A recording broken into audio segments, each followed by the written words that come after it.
Good morning and namaste. Rolling Rise and Shine को नयाँ एपिसोडमा यहाँहरूलाई स्वागत छ। म Gyanraj Panthi as a program host आज एउटा नयाँ टपिकमा छलफल गर्न उपस्थित भएको छु। As you know, rolling rise and साइनले 6वटा क्षेत्रसँग सम्बन्धित विषयहरूमा छलफल र जानकारी दिने गर्छ र यी क्षेत्रसँग सम्बन्धित new ideas, trend, issues, challenges, opportunity जस्ता कुराहरू समेट्ने प्रयास गर्छौँ। हाम्रो उद्देश्य भनेको व्यक्तिगत र संस्थागत रूपलाई राइज एन्ड साइन गर्न मद्दत गर्ने हो। आज हामीसँग हाम्रो स्टुडियोमा एकजना सिनियर एचआर प्र्याक्टिसनर हुनुहुन्छ।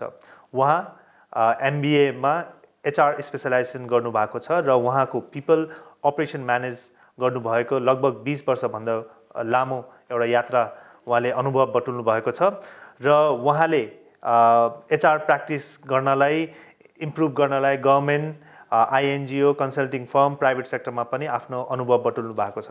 उहाँ हुनुहुन्छ mister Salab Rijal. So let's welcome him to the show.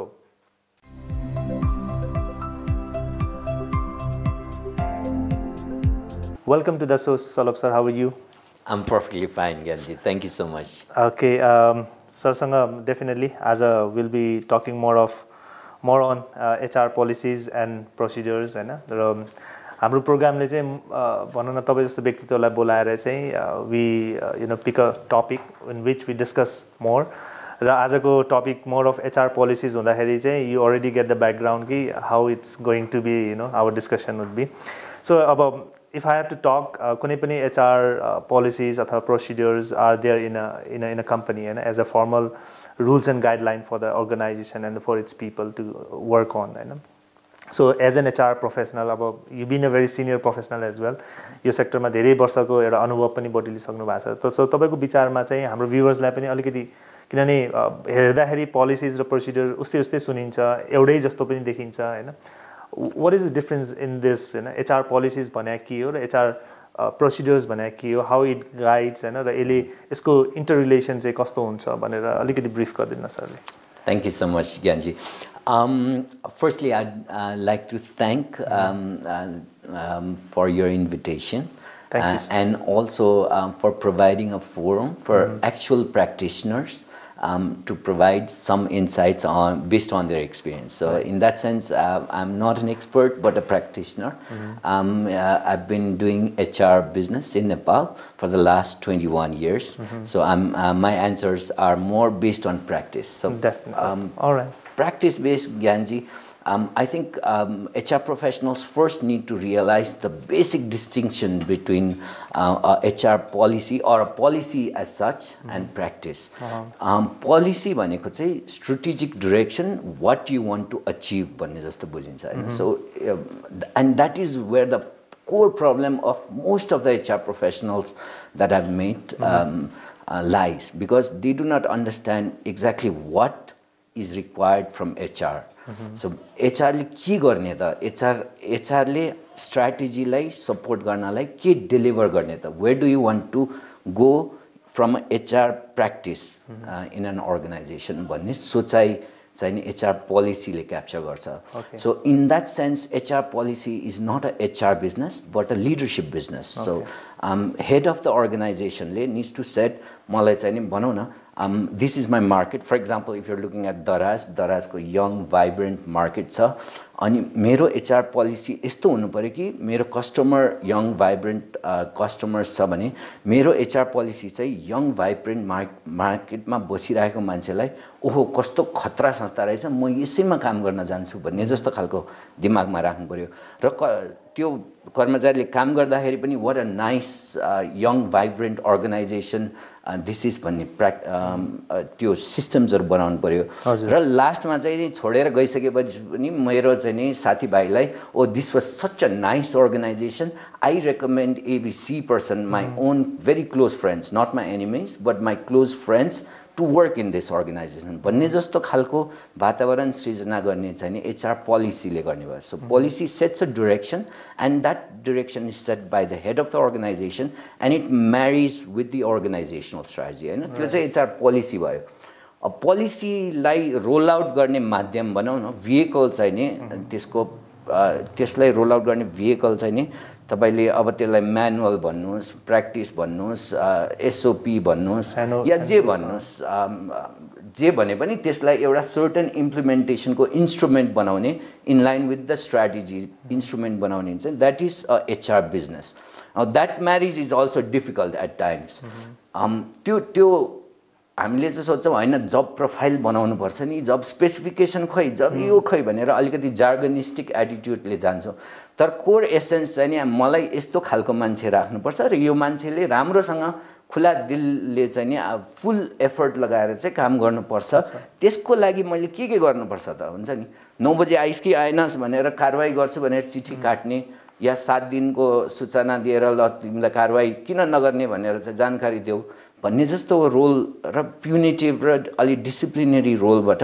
How do I create an enabling environment so if my business is for example if my business is भनौँ न outsource teleservice.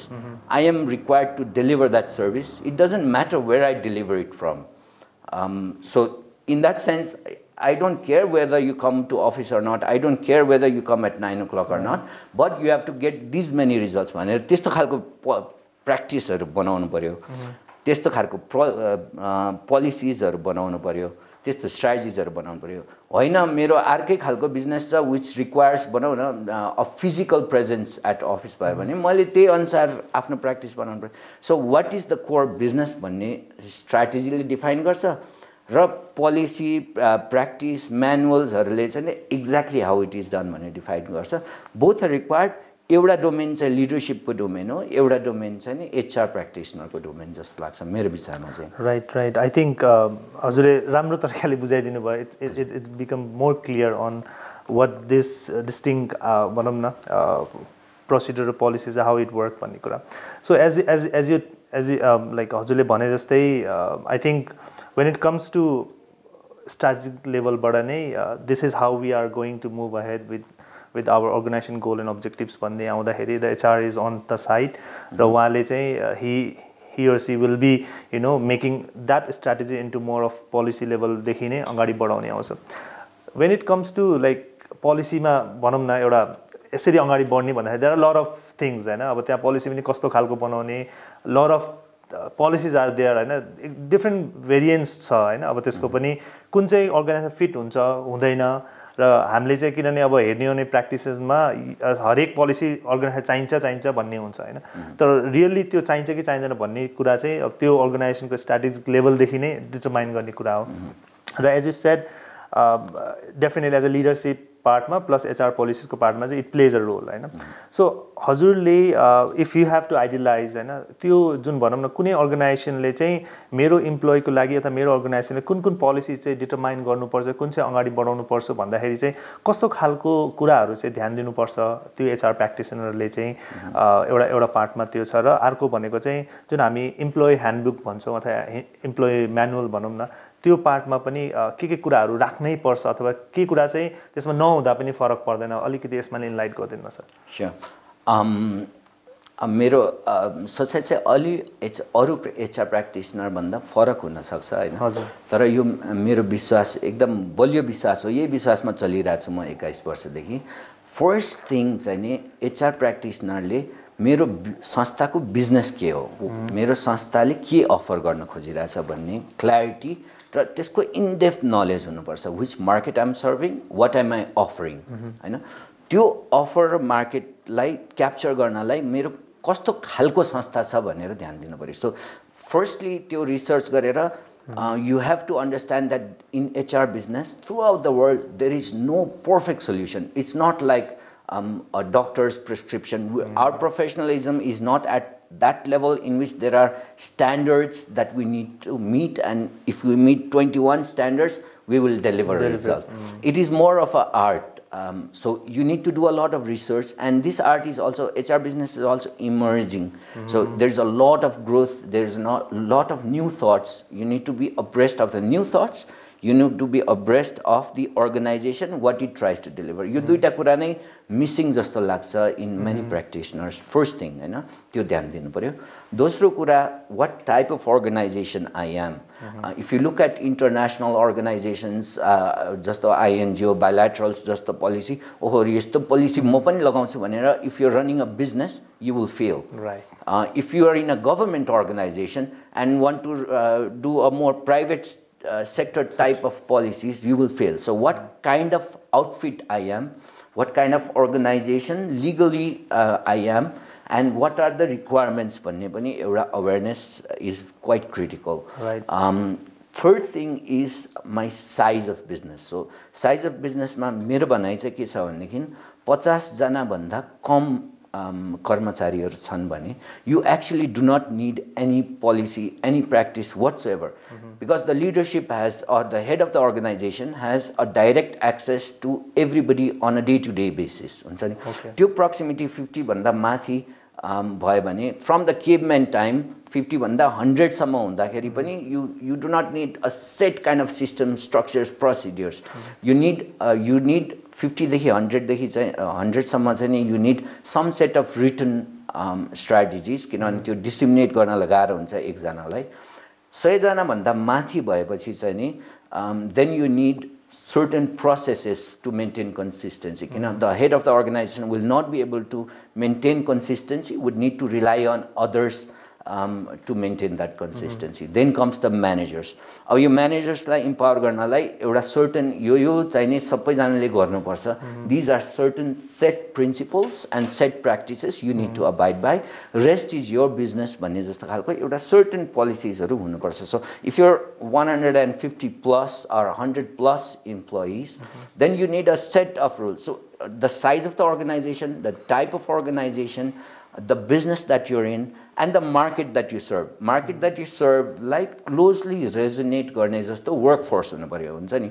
अब बुढा retire मान्छे राखेछ तपाईको market चाहिँ एकदम young 16 to 25 छ भनेदेखि त्यो मार्केटलाई रेस्पोन्डै गर्न सक्दैन. So you need to define your workforce in close proximity with the customer profile that you have, and the kind of triggers that you would implement in the HR practice. Definitely, as you said, I think किन भने मैले यो question उठाएको भने more of the HR practitionerलाई चाहिँ young जो अब भर्खरै यही सेक्टरमा लागिराख्नु भएको छ उहाँहरुलाई चाहिँ more of confusion चाहिँ देख्छु के म पनि, किनभने most of HR colleaguesहरुले चाहिँ is this necessary for our organization भन्ने कुरा त्यो clarity नै आको हुँदैन. As you said, because उनीहरु भर्खरै बिजनेसमा छिर्या हुन्छ, म्यानेजमेन्टले भन्छ ल एउटा एचआर पोलिसी बनाइदियो भन्छ, त्यसको आधार के, त्यो बनाउनु पर्छ कि पर्दैन भन्ने कुरा त त्यो स्ट्र्याटेजिक लेभलबाट नै आउने कुरा हो. तर हाम्रोमा चाहिँ मोर अफ एचआरले भन्दा पनि एउटा म्यानेजर, एउटा सिनियर म्यानेजमेन्ट टिमबाट नै त्यो इम्पोज भएको देखिन्छ र कति ठाउँमा एज यु सेड फेल पनि भएको छ, जहाँ चाहिँ त्यो रिक्वायर्ड पनि हुँदैन, कति ठाउँमा त्यो रिक्वायर्ड पनि हुन्छ र गर्नु पनि पर्छ.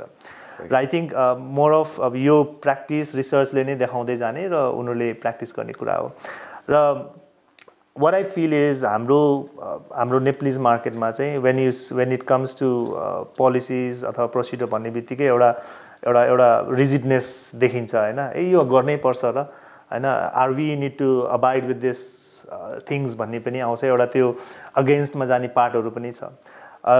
When it comes to you as an practitioner हैन, हजुरले आफ्नो करियरमा पनि you been in a very organization हैन, त्यहाँ हुँदाखेरि चाहिँ how you disseminate this part of policies to the employees, okay? Because that is एउटा communication gap भयो.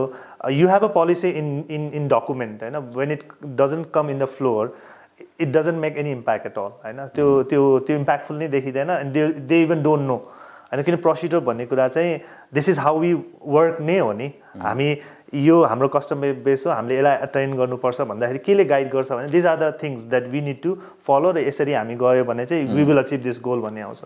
र त्यो पार्टमा आई थिंक मोर अफ अर्गनाइजेसनमा चाहिँ त्यो पार्ट एकदमै ल्याक छ. They have a policy in place, I think वेबसाइटमा छ होला, तर त्यो न इम्प्लोयरले किन त्यो लङ पेजको पोलिसिज पढ्न पनि भ्याउँदैन पहिलो कुरा, इभन त्यो बानी नै बसेको छैन हैन, र पढ्दा नि पर्दैन. So what would be the best practice के एउटा HR प्रोफेसनलले how those policies can be communicated to its भनौं न its people अथवा its employees लाई चाहिँ कसरी गर्दाखेरि it would more effective from your part of experience भन्दिनुस् न. Okay.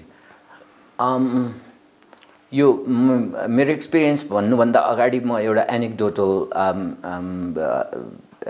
एक्जाम्पल दिन्छु है एउटा if you look at older businessmen who have been successful in Nepal उनीहरूले को HR practice म जहिले पनि त्यहाँबाट सिक्ने प्रयास गर्छु हैन अलिकति senior businessmen who are working and successful in Nepal उनीहरूले they have treated everybody all their employees as family members हुन्छ नि ए तिम्रो बाबुलाई ठीक छ छोराछोरीलाई ठीक छ के अप्ठ्यारो पर्यो भने भन है भनेर चाहिँ उसले डाइरेक्ट एक्सेस गर्छ उसले चाहिँ एउटा cushion I am your cushion in terms of crisis I am there for you भन्ने स्ट्याब्लिस गर्छ अनि त्यो स्ट्याब्लिस गरेपछि चाहिँ उसले लोयल्टी कमाउँछ अनि लोयल्टी पछि स्किल सेट्सहरू ग्रेजुअली बिल्ड गरेर लान्छ so that is the market that we are coming from so त्यो प्र्याक्टिस चाहिँ नि डाइरेक्टली इम्प्लोइजलाई रेजोनेट गर्ने एउटा माध्यम हो अब एचआर प्रोफेसनललाई मेजर प्रब्लम त्यही हो पोलिसी बन्छ स्ट्राटेजी बन्छ एउटा थरी हुन्छ दिमाग हाकिमको दिमागमा एउटा थरीको दिमाग खेलिरहेको हुन्छ अनि पोलिसी बनाउने चाहिँ एचआर प्र्याक्टिसनर हुन्छ उसले रिजिड ल यो हुनुपर्छ भनेर कहाँबाट कपी पेस्ट गरेर हाले हुन्छ अनि एक्चुअल प्र्याक्टिसमा चाहिँ भएकै हुँदैन किनभने त्यो दुईटा म्यारिजै हुँदैन so you have to look at the current practice the functional element of the current practice and dysfunctional elements and if there something that is dysfunctional then you need to establish a policy or a protocol that reduces that dysfunctional element. HR practitionerले गर्ने मैले गर्ने पनि त्यही नै हो that you look at an organization oh this is not working है भन्ने जस्तो खालको भयो then you buy in from leadership saying that maybe if we do this we will be able to correct this leading to business success leading to implementation of our organizational strategy भनेर सोच्नु पर्यो अनि त्यो roll out गर्नलाई चाहिँ त्यो आत्मीयतामा यो practice चाहिँ यसरी गरौँ है र किन यो कारणले गरौँ भनेर पनि भन्नु पर्यो त्यो प्र्याक्टिसनरलाई चाहिँ नि म कर्मचारी हुँ भने मलाई यो किन गरिराछु भन्ने जानकारी हुनुपर्छ मैले किन गर्नुपर्छ भने ABCD गर भन्नुभन्दा मलाई यो गर्नलाई चाहिँ नि यो संस्थामा यो गर्नुपर्छ किनभने यो गरेन भने यो हुन्छ भनेर if you start with why like Simon Sinek says, start with why. If you start with why, any person, any human being will be able to be convinced on doing that thing. Right. So I go to office on time because I feel that this is the reason why I need to go to office and this is why management is deciding like this and this is why HR is pushing like this. भन्नु पर्यो अनि रिमाइन्डर्सहरु नजेसहरु पनि त्यही हिसाबमा गर्नु पर्यो ए हाम्रो policy यस्तो छ सर अरु सबैजनाले यस्तो गरिरहेछन् तपाई चाहिँ अलिकति तलमाथि भइराछ है प्लिज अलिकति केयरफुल हुनुस् भनेर भनेपछि उसको आफ्नो हुन्छ नि social standing in the organisation and because I'm an outliner in the negative sense I need to correct myself in the organization policy भन्ने जस्तो खालको सोचाइ बिल्ड भयो भने then everybody will fall in line and that is how practices need to change. So if you look at changing the protocol, changing the strategy, how will I implement that in practice is the number one question and how do I convince the why part of it? That is the most important part. Does that answer your question or it's very superficial? I think so. I think more of मैले बुझेको पनि as you said is the right thing हैन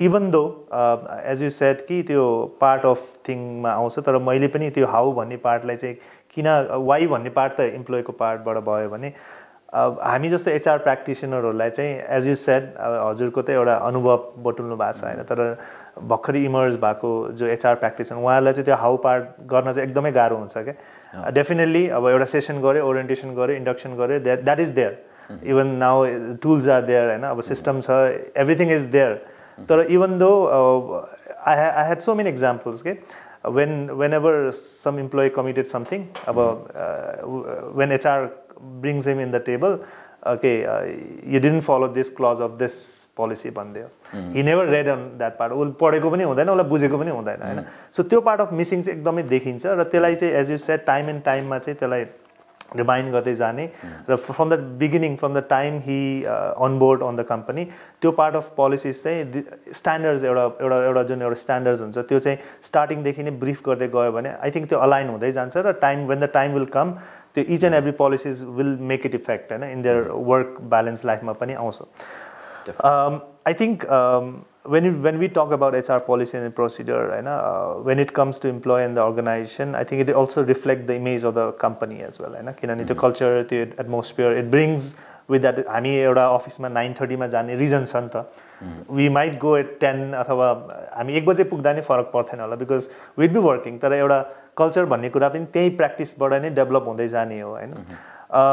From your part of thing, हजुरले यो जुन combination हेर्दाखेरि HR policies र प्रोसिडरको गर्दाखेरि यो कुनै पनि अर्गनाइजेसनले चाहिँ यसलाई कसरी चाहिँ एउटा अर्गनाइजको इमेजलाई चाहिँ हेल्प गरेर अथवा ब्रान्डलाई चाहिँ हेल्प गरेर हुन्छ जस्तो लाग्छ तपाईलाई चाहिँ किनभने at the end definitely from the employee perspective customer पार्टमा चाहिँ छ तर फ्रम द बिगर एस्पेक्ट हैन एउटा ब्रोडर वेमा ब्रान्ड नै कसरी एउटा इमेज त्यो रिफ्लेक्सन अफ यो अर्गनाइजेसनको त राम्रो छ है भन्ने जुन एउटा पार्ट हामी पनि सुन्छौँ नि यहाँ चाहिँ राम्रो प्र्याक्टिसहरू चाहिँ डेभलप गराएछ चाहे इम्प्लोइ वेलबिङको लागि होस् हैन त्यो पार्ट हामी देख्छौँ भने त्यो रिफ्लेक्सन चाहिँ कसरी भनौँ न कसरी डेभलप गर्ने अथवा त्यसलाई इफेक्टिभनेस चाहिँ कसरी बनाउन सकिन्छ त गाह्रो क्वेसन हो एफर्ट लगाइराख्नुपर्छ भन्ने हो यसको दुईटा पार्ट एन्सर छ हैन एउटा पार्ट एन्सर चाहिँ नि just because you feel like doing you should not do things just because others are doing you should not do things जस्तो यसको प्राइम एक्जाम्पल भन्ने चाहिँ नि पर्फर्मेन्स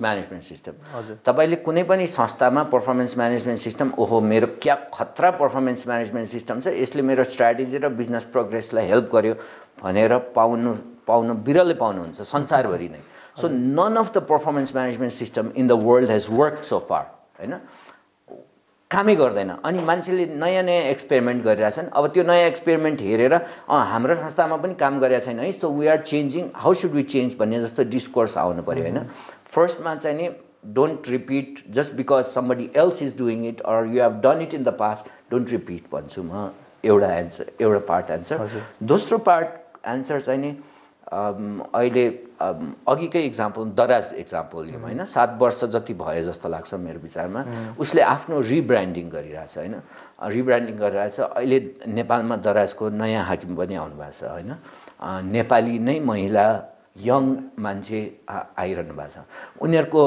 तपाईले सोशल मिडियामा फुटप्रिन्ट्सहरू हेर्नुभयो भने ओहो कस्तो राम्रो संस्था रहेछ है भन्ने जस्तो छवि बनाउने प्रयास गरिरहेछन् उनीहरूले र एक्चुअल पनि गरिरहेछन् हैन first woman who has come back from international experience and education, coming back to lead an organization in Nepal, international organization. We're breaking barriers. We are अनि त्यो कस्टमर उनीहरुको त्यो प्रोफाइलिङ हेर्नुभयो भने उसको टार्गेट कस्टमर जसले सामान किन्छ त्यससँग क्लोजली रेजोनेट गरिरहेछ उसले प्र्याक्टिसेसहरु उनीहरुको भित्र एचआर प्र्याक्टिस कस्तो छ थाहा छैन I have never interacted with them but I suspect that they would have a fun kind of हुन्छ नि त्यो पर्टिकुलर जेनेरेसन जुन कस्टमर छ उसको त्यो कस्टमर जस्तैको वर्कफोर्स छ होला र त्यो वर्कफोर्स लाई के मन पर्छ कस्टमरलाई के मन पर्छ त्यस्तै खालको प्र्याक्टिसेस एचआर प्र्याक्टिसेसहरु गरेछ होला सबै संस्थाले गर्नुपर्ने त्यही हो सानो संस्थामा तपाई काम गरिरहनु भएको छ एज एचआर प्र्याक्टिसनर तपाईलाई ट्रिमेन्डस अपर्च्युनिटी हुन्छ to convince and brainwash the head of the organization in saying, look, this is our customer, we can build like this, if we have this kind of person or this kind of practice, this will happen, भनेर convince गर्नु पर्यो, data statistics दिनु पर्यो, this is what others are doing भन्ने जस्तो examples-हरु देखाउन सक्नु पर्यो, मैले भनेको कुरा त हाकिमले मान्दै मान्दैन, खाली आफ्नो कुरा मात्रै ल यो मान्छे राख्दै भन्छ, यो पोलिसी लगा भन्छ, अलिकति एचआर सेन्सिटिभै छैन भन्नु भन्दा ग्रेजुएट भएर what kind of research, what kind of information can I gather and prescribe to the senior leadership so that certain practices are implemented भन्ने effort लगायो भने I'm sure that everybody will be successful. अहिलेको लेभलको younger person people को energy हामीले match गर्नै सक्दैन. So if you're a young professional, you have a lot of energy, you have a lot of resources at your disposal. It was not there when we started out. त्यो research हामीले Harvard business रिभ्यूबाट मात्र पढ्न सक्थ्यौं हुन्थ्यो त्यो पनि बल्ल तल्ल कताबाट खोजेर ल्याएर या कतैको चाहिँ नि कपी गरेर चाहिँ नि पढ्न सक्थ्यौं होला अहिले त्यस्तो वातावरण छैन अहिले चाहिँ there is so much of intelligence in the market capture it prescribe it to the leadership and implement things, innovate and also fail. Don't forget to fail. Experiment गर्ने, fail गर्ने. Out of 10 things that you implement, 9 will fail, but that one particular thing would be successful, and that will build the culture of the organization. I think, as you said, the mindset of practicing those part of thing has to be developed. त्यो work environment लाई चाहिँ त्यो culture लाई, as you said, it has to be built within the organization, र त्यसलाई चाहिँ यही practices ले नै त्यो mindset ले नै develop गर्ने हो. So अब हजुरको almost I think 2 decades भन्दा पनि बढी एउटा experience, एउटा as a practitioner you are working even हैन मार्केटमा काम गरिराख्नु भएको छ. If you have to go in the Nepalese ecosystem हेर्ने हो भने हाम्रो Nepalese context मा चाहिँ what sort of भनौँ current scenario को कुरा गरौँ न त. अहिलेको current scenario मेरो HR sector को उसमा चाहिँ कस्तो खालको changes have you seen from the time you started अहिले अब you the way you are working अहिले कस्तो खालको changes are you seeing in HR policies or practices मा कतिको organizer working on this part के यसमा चाहिँ कतिको work गरिरहेछ different organizer because you've been about communicating with so many people नि त around this ecosystem मा. So त्यो हुँदाखेरि कस्तो खालको changes देख्नु भएको छ त within छोटोमा चाहिँ. अब यो if I'm looking 21 years back versus now, HR practice त significantly improved भएको छ globally, तर more so in Nepal. So people are more sensitive towards HR practice. HR practice in organization भनेको है त्यो HR मान्छे नै राख्नुपर्छ भन्ने जस्तो मानसिकता हैन कि head of the organization feels that there is something that needs to be done that is related with people, and we need to have some kind of policy, some kind of practice, some kind of thinking. जस्तो finance मा मलाई कति पैसा कमाउनु छ, कति काम गर्नु छ भने जस्तो फाइनान्स को डिसिप्लिन छ, त्यसै गरी मान्छे पनि मलाई यस्तो खालको राख्नु छ, यस्तो प्र्याक्टिस गर्नु छ भन्ने जस्तो अलिकति सेन्स चाहिँ नि लिडरशिप मा आएको जस्तो खालको मैले फिल गर्छु. भनौं न एकदमै परफेक्ट छ अनि बाकीको संस्था चाहिँ एकदम खराब, यो छ लिडरशिप खराब, यो खराब, यो खराब, गभर्नमेन्ट खराब, यो खराब, तर मेरो चाहिँ एकदम राम्रो भन्ने त्यो दृष्टिकोण छोड्नु पर्छ होला. त्यो चाहिँ ड्रब्याक हो अहिलेको इकोसिस्टममा. हाम्रो पनि लिडरशिप क्राइसिस छ. हाम्रो पनि लिडर्सहरु are not walking the talk. हाम्रो पनि एउटा कुरा भन्ने एउटा कुरा गर्ने छ बानी छ. हाम्रो पनि हामीले किन यो गरिराछौं भनेर हामीले चाहिँ नि राम्रोसँग बुझाउन सकिरा छैनौं. हामीले पनि कसैलाई ए भन्ने मान्छेलाई चाहिँ मन पर्यो या मेरो मामाको छोरा छ त्यसकारणले त्यसलाई चाहिँ अलिकति समातेर राखौं, अर्कोलाई चाहिँ अलिकति पेलौं भन्ने जस्तो हाम्रो पनि त्यो छ. हाम्रो पनि जेन्डरमा चाहिँ नि सर्टेन डिस्क्रिमिनेटरी प्र्याक्टिस छ. हाम्रो पनि इन्क्लुजनमा चाहिँ नि हामीले अलि यो मतवाली जात भन्ने जस्तो या यो बाहुन यो चाहिँ यो भन्ने जस्तो हाम्रो पनि त्यो बानी छ भनेर अवेयरनेस भएर त्यसलाई चाहिँ रिमिडिएट कसरी गर्ने, त्यसलाई चाहिँ नि इम्प्रुभ कसरी गर्ने भन्ने चाहिँ नि सोचाइ बिल्ड गर्नुपर्छ. नेपालको ecosystem is ripe, it's graduating to the next level. It has a lot of potential. There's a lot of space for young professionals, but then it is upon you to make that hard work to generate evidence to demonstrate that certain HR practices work, and there is no prescribed solution. Right. Thank you so much, Shalav sir. I think as a good discussion, more of एकदमै राम्रो भयो. I think and हाम्रो viewers लाई पनि they had a very good insight on this. HR policies and practices को बारेमा पनि. So we are at the end of this show. As we know, हाम्रो एउटा सीमित समयमा we हामी programme चलाउँछौं. Thank you so much for your time and everything. हैन अब एउटा समय निकालेर हाम्रो यो प्रोग्राममा आएर आफ्नो एक्सपिरियन्स, आफ्नो एक्सपर्टिज शेयर गरिदिनु भयो हैन as a practitioner. We have a small gift from Rolling Nexus to you. Thank you so much. Thank you so much. र आगामी दिनमा पनि we'll be talking more on this part about you being a practitioner. I think you have lot of things to share. र भविष्यमा पनि हामी कुनै अरु विषयमा पनि कुराकानी गर्नेछौं. Do you have anything to say lastly? I think lastly, I want to thank you again for hearing me out. Like I said, I'm a practitioner. I have more years of practice than others, maybe. That doesn't make me smarter, but it makes me knowledgeable of things that has worked in the past or otherwise. I would encourage any HR practitioner to reach out. You are also open. I'm also open, so please reach out to me. If you need any advice, we're here to support, create an enabling environment for all HR professionals. त्यति मात्र भन्न चाहन्छु. All right, so thank you so much, sir. Thank you, हजुर.